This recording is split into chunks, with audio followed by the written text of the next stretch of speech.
What's up, everyone? Welcome to another edition of Tarun's Thoughts. My name's Tarun Shetty. These are my thoughts. Good morning. Hope you guys are doing well. It's a beautiful day here in Florida.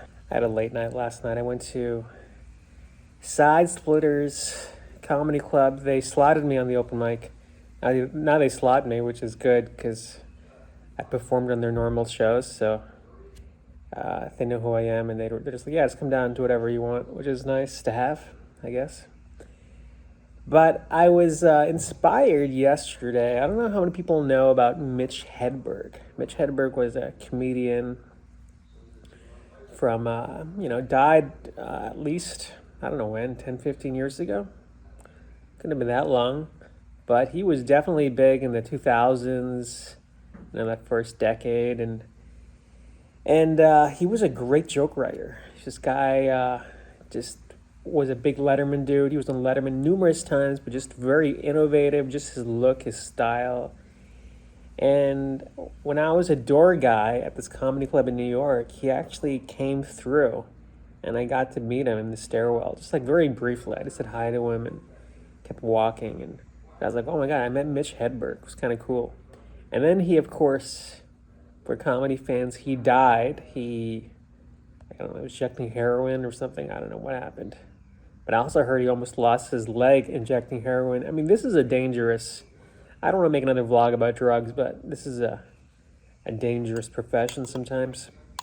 But I was watching his documentary. He's got a bunch of documentaries people made, and they were interviewing his wife or his girlfriend, the person he lived with, in some trailer. Not a trailer, but they had like this mobile home or something. She was talking about his writing process, his creative process. And she goes, it was really important for Mitch to daydream, to carve out time during the day to daydream and come up with thoughts.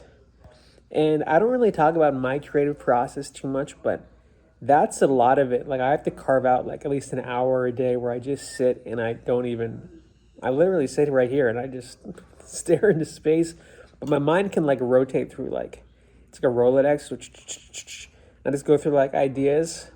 That's my process. I don't really do anything with a pen, and then I have my phone, and then I just, jot ideas, and then when I transcribe it, I can kind of fill it out on my computer, and then I've got like, by the end of the week, I've got like, 25, 30 jokes or whatever I'm doing.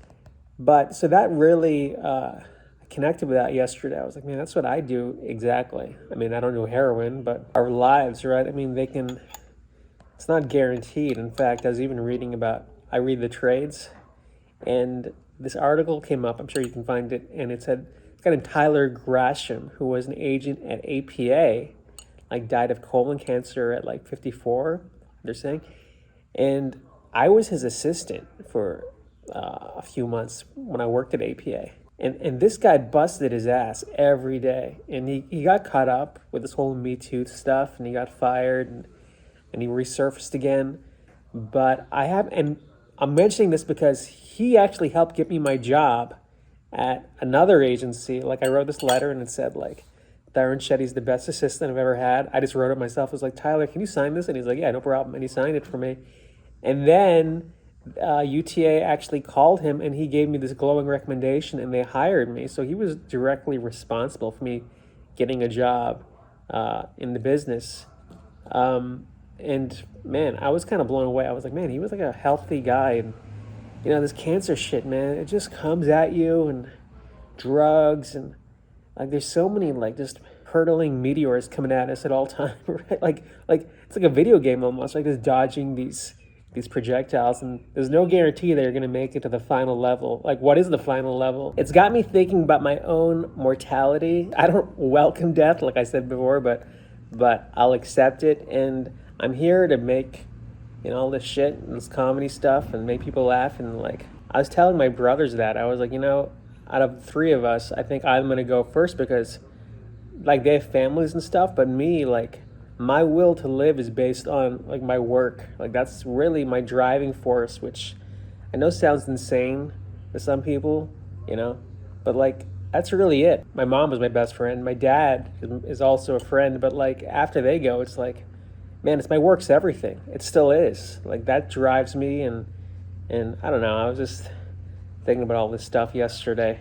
as I was driving to this sparse comedy show where like one joke worked out of like 10. Remember, don't do drugs and get checked for colon cancer. That's the lesson for today. Have a great day. We'll talk soon. Bye bye.